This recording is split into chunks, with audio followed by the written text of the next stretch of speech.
Hey, peace world. Some bite down boxing commentary on this past weekend's fight between the main event, Edgar Berlanga and Steve Rolls.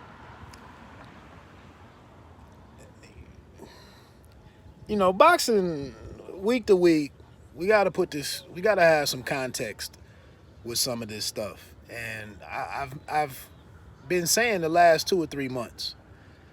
You know, some of these fights we just had Jose Ramirez and Jose Pedraza was a main event on ESPN, and I thought that was going to be I was excited to see that fight before it happened. I thought it was going to be some action in it, and it wasn't. You know, and then the undercard doesn't come together all that well, and you know, it's a lot of boxing on TV that just really doesn't advance the sport, really doesn't set anything off for anybody. Um, it's tough business. It's tough business. So we get to this weekend, and Berlanga, you know, is a guy who had 16 fights in a row that ended in the first round. Mind you, you didn't know any of those guys that he did it against. But they said that it transcended the sport, or you know, it was making waves or something for the guy. Not really. But you know, he's Puerto Rican. They try to tap into the Puerto Rican Day Parade and the Puerto Rican community in New York City. They give us this card, this headline. What's up, Latours? They give us this card, this headline by three Puerto Ricans and John Bowser, uh, youngster Xander Zayas, and then Edgar Berlanga. They try to give him Berlanga somewhat of a showcase fight, hoping that he does something. So let me start down at the bottom. Uh, I said this last week. If you didn't care to see anything with this card, especially the ESPN Plus action, if you didn't care to see what was going on with Bruce Carrington, the U.S. Olympian, if you didn't want to see what his progress is or his maturation is, then that was probably the only reason to watch that portion of the card. There weren't a whole lot of names on there. Jahai Tucker also fought on the card. I don't know. You just watching this kid. But I will say this: when you watching these youngsters, even up to a Xander Zayas to a degree, when you sit here and you watch again, what I just said with context, when you sit here and you watching a Bruce Carrington at 3-0 or 2-0 going into this fight, this is a lot better for Bruce Carrington to be on this top rank card versus if Bruce Carrington was fighting on club shows in New York. I'm getting ready to go see a fight, maybe April 16th down in Cincinnati. It's probably 3 fighters on that card that I've been watching for 5 years now. They're all probably 8 and they're probably 8 and 0. They're probably 8 and 0 to maybe 12 and 0. I've been watching these guys for 4 to 5 years on club shows in Cincinnati.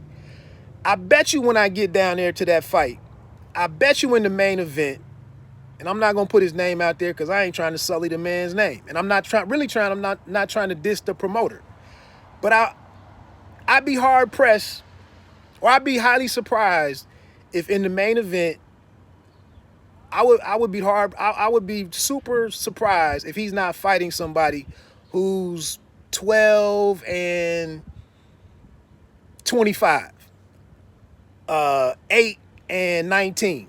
That's a main event for a card for a fighter that you're trying to build, and your fighter is now 9 and 0, 10 and 0.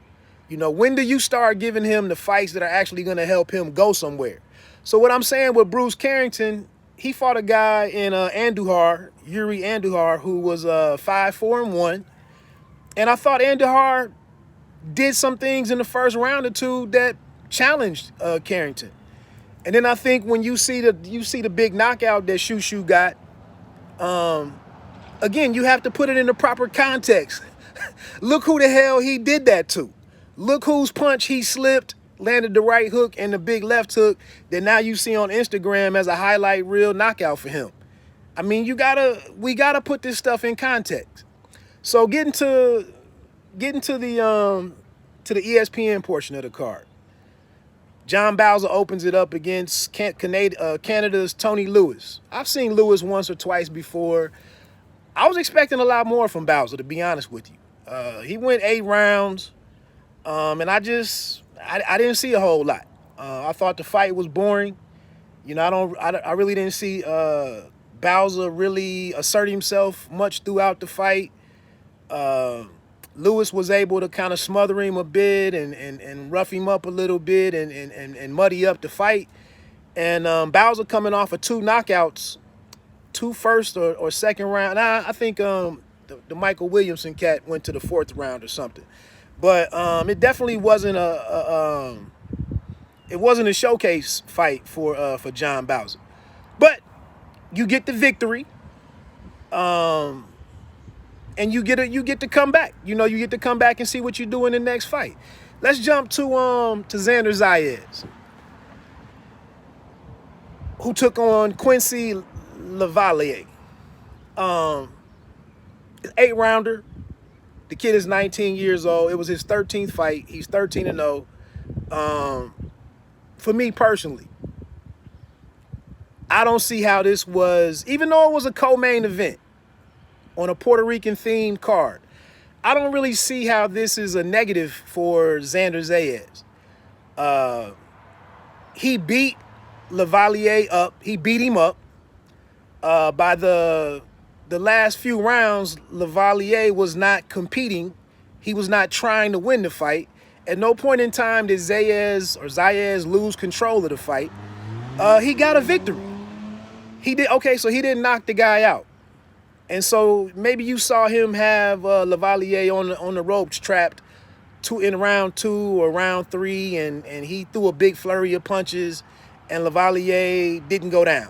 The referee didn't step in and stop it. It's not the end of the world for me for that kid. You know, I mean, if you go in there and you get a clean sweep against an opponent and the dude quits competing, he clearly quits competing, what more do you want the dude to do? Now, if you want to rush out here, I just saw on Instagram earlier on the post about the fight, about Xander Zayas, that he doesn't have any power. I mean, I'm sorry if you watch a fight and every fight that you see, you don't get a knockout. I'm sorry. And it's a prospect. I'm sorry that he doesn't go 16-0, 17-0 with 16 or 17 knockouts like a Virgil Ortiz. When we're talking about all the elite fighters, we really don't see any elite fighters who's just knocking other elite fighters out. That's not the only thing that you judge a young fighter on, is the fact that he didn't get a knockout. Who was Errol Spence Jr. knocking out? Who's Lomachenko knocking out? He knocked out Nakatani. He went the distance with Comey. It's only a couple of dudes that are knocking people out. Especially below the heavyweight ranks. Everybody, when we get to facing a lot of these elite opponents, these elite fights, Josh Taylor, in some people's top 10 pound for pound, he didn't knock out Prograis. He didn't knock out Catterall. I mean, people if you just expecting every fight to end with a knockout, then you just got an unrealistic expectation. For me, when I'm watching young fighters, under 22 years old, under 20 years old, right now we're watching Keyshawn Davis, Bruce Carrington, young fighters. What I'm looking for in the fight is whether you're having any troubles making weight in between fights. I'm looking at your corner. I'm trying to see whether your corner has a clue. Are you with the right? When they were fighting that level of comp, they were stopping them, hurting them at least. Zayas hurt the dude. He hurt him 2 or 3 times in the first 3 or 4 rounds. But I get what you're saying. But what I'm looking for for these young fighters is what's going on in your corner. Uh, is it a lot? Are you with a different coach all the time, or is it different people in the corner? Uh, I'm looking at what's going on your social media. You know, when I start, what are you in the gym mostly? Are you on here cracking jokes? Are you on here doing look at me stuff? I'm just trying for your first 12 to 14, 15 fights. I'm just trying to see how you're adjusting in terms of being a professional boxer, because it ain't for everybody. So I'm looking at certain stuff that's not just whether or not you're getting a knockout. To your point, Latours, because I don't know. I kind of didn't understand why you were comparing Zayas to Devin Haney. But I watched Devin Haney up to fight 20. He was 20-0. He was 20-0 when he fought an African cat on Showtime. Zola Sani Indogeny. And Indogeny was 25-0. Devin Haney was 20-0. They went 10 rounds. And no, Devin Haney did not hurt Zola Indogeny. He did not hurt the man. I didn't get down on Devin Haney. I just said he got he won 9 of 10 rounds. He won 8 of 10 rounds against a dude who was 25-0. Before that, he fought Juan Carlos Burgos, who was 32-2-2. This was in September of 2018. He went the distance with Juan Carlos Burgos, who was smaller than him. I wasn't down on Devin Haney. Again, I'm looking what you do fight to fight, and I'm just trying to see, are you a professional boxer or not? Can you win? Can you consistently win rounds and get to a decision and be a winning fighter? That's what I'm watching. The dudes who come in here and get a bunch of knockouts, such as an Edgar Berlanga, you got to start looking at the context of those knockouts. Let's speak of the Berlanga fight and Steve Rose. So after the fight, I guess there's a quote out there that Berlanga, notice that they didn't interview Berlanga in the ring. But they'll go interview Nico Ali Walsh, Muhammad Ali's son. He fighting somebody that's, with 4 fights, and they go interview him after a fight. But Edgar Berlanga, they don't even talk to the man after the fight. But Berlanga and Steve Rose, Berlanga comes out and says, well, we got to train on guys who run, or we got to train on how to face runners.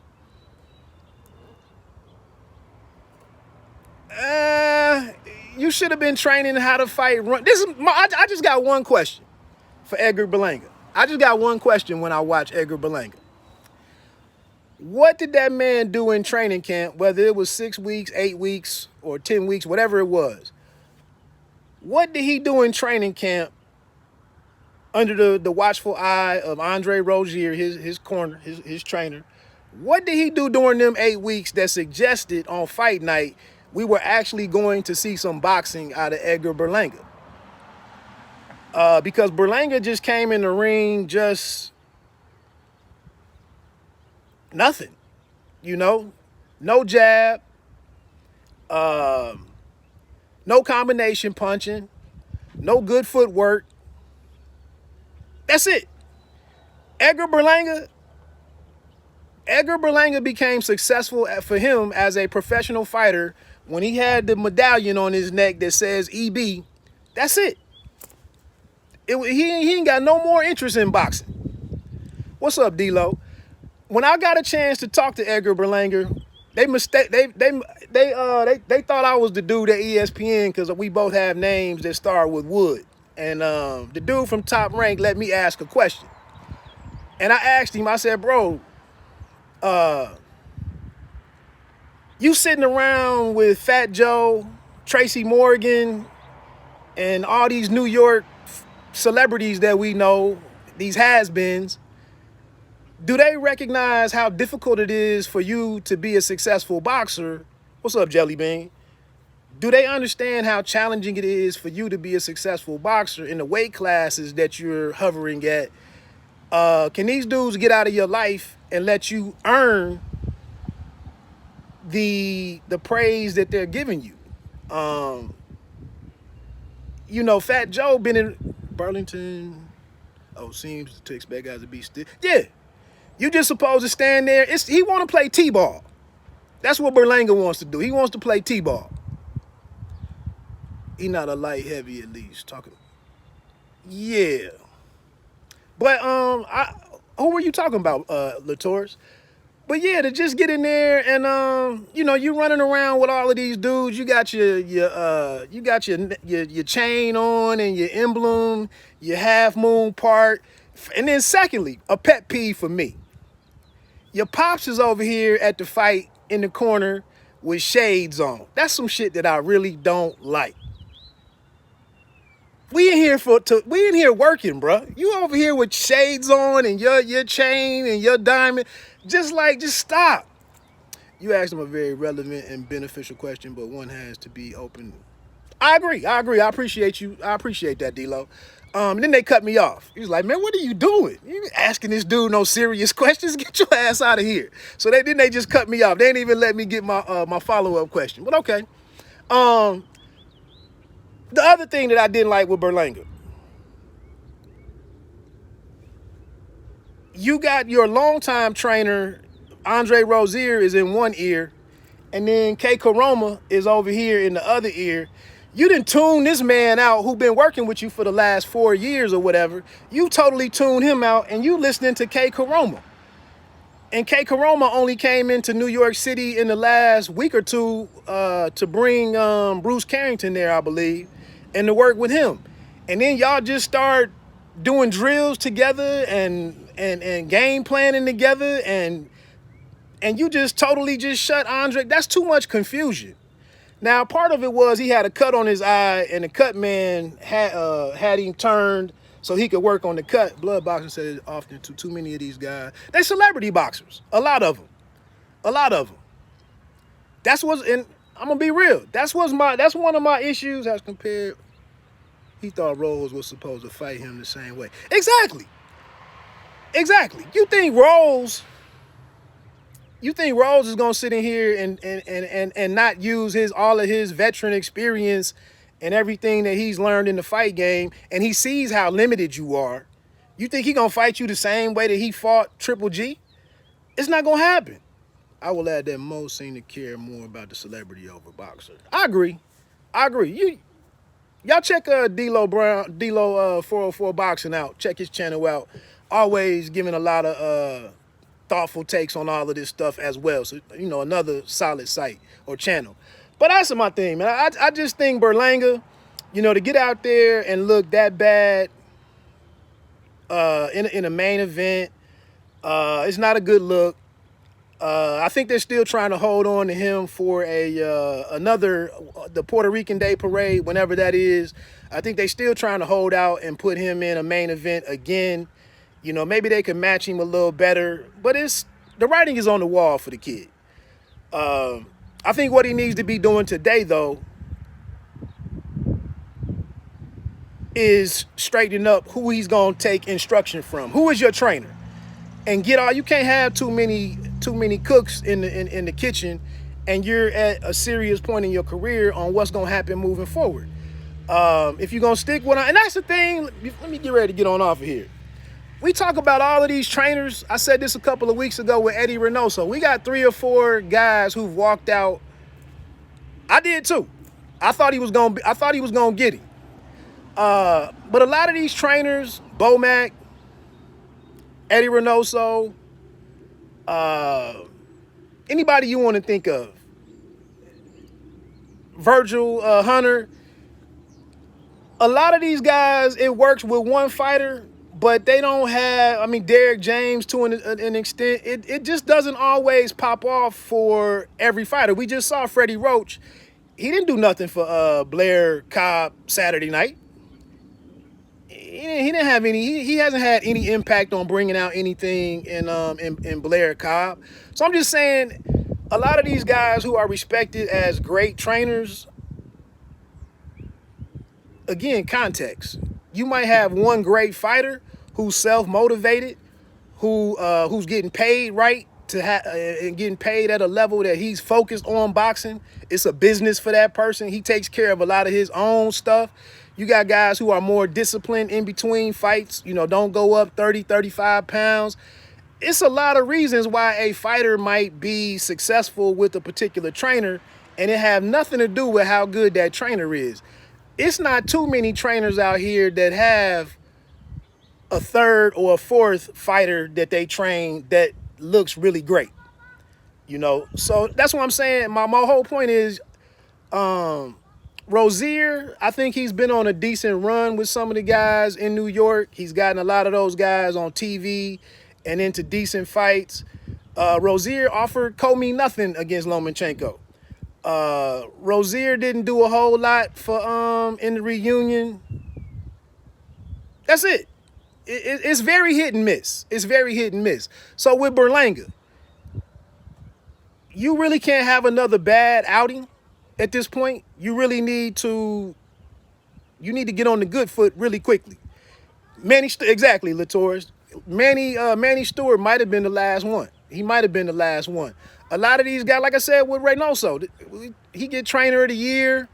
With Canelo fighting these Europeans, and he's trainer of the year. Eddie Reynoso didn't do anything for Julio Cesar Martinez a couple of weeks ago against Chocolatito. He didn't do nothing. And then we just got these 3 or 4 guys who just left Reynoso. So how good is he really? You just got a dude who getting paid $40 million a fight to fight nobodies, and who, from what we see, is a very disciplined dude, and is aware that he needs to protect his legacy. So Canelo trains himself pretty much. I'm sure they got great communication, and it's a good chemistry there. But Reynoso, could Anthony Joshua have went to Reynoso and had a great fight? I don't think so. Ruiz looked like he left Reynoso. So anyway, I definitely got to get out of here. Appreciate y'all rocking with me. I just think, week to week, man, some of these fights, it's a crapshoot on whether it's going to be some good boxing or not. Berlanga, he gotta make up his mind what he going to be. Put the cameras away. They may call up one of us and see if we can make 160 and get Berlanga guaranteed a shot. I think so. I mean, that's what it is right now. If the black dude is the money fighter, he fight all brown dudes. If the brown dude, if a Mexican or a Puerto Rican dude is the money fighter, he faces all black dudes. Look how many black fighters Xander Zayas has fought. He not fighting no other Puerto Ricans or no Mexican fighters. They keep giving him black dudes that he can beat. And I don't think Zayas is perfect. But I thought he fought a good fight for him. Robert Garcia, decent. I like Garcia because he seems to have. I like that Robert Garcia Boxing Academy. I like the culture that they have. And I'm a big team culture guy or organizational culture guy, and I like what Robert Garcia is doing. He just has a bunch of dudes at this point who he needs one of them to break out and be somebody. But I like his gym though. So anyway, that's it, man. Bite down boxing. Don't let them count you out. Let me get on off here. Appreciate all of y'all rocking with me and the likes and whatnot.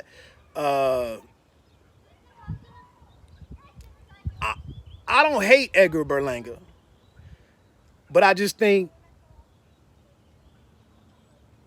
the gold chain and the trying to look good and put him in some lights and spray some sweat on him and let him hit the heavy bag and the marketing and all the build. I mean, you got to strip all that away and just really try to work on your craft. The dude is sitting here. He's basically trying to be a home run hitter that bats like 180 or something. You a young dude. I don't know where all of you like. I think Rozier asked. I think Rozier said, "Where's your 3? Where's your 5?" about a double? I mean, how about a single out here? Can we get a double? Man, can you just bunt? Can you just get on base? Take a walk. Like, damn, can you? Where he was like, where's your 3? Where's your 5? And then Karoma was on the other ear. It was a shit show. It was a shit show. Anyway, let me get on off here, man. Y'all have a good day. Peace.